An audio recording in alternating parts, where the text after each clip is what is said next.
Hello family, আমি শান্তনুদেব। সেই যে কাল বিকেলবেলা বেরিয়েছিলাম ইসু মিশুকে ছাড়তে তাদের বাড়িতে, আর সারা রাস্তা অনেক মজা করতে করতে চলে আসি ওদের বাড়িতে।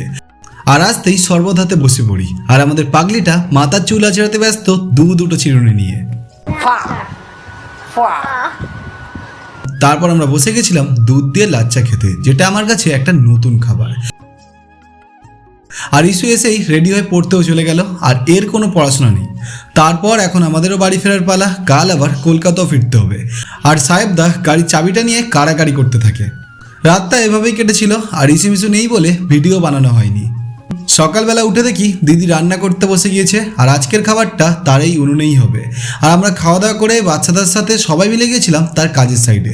আর দুপুরবেলাটা তার সাথে এইভাবে ঘুরেই কাটে। আর বিকেলবেলা আমরা গিয়েছিলাম সবাই মিলে একটু ঘুরতে, আর সাথে ছিল অনেকে।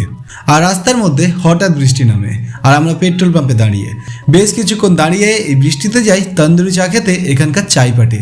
তো আমরা বৃষ্টিতে চায়ের মজা নিই, আর তোমরা চ্যানেলটা সাবস্ক্রাইব করে নিও।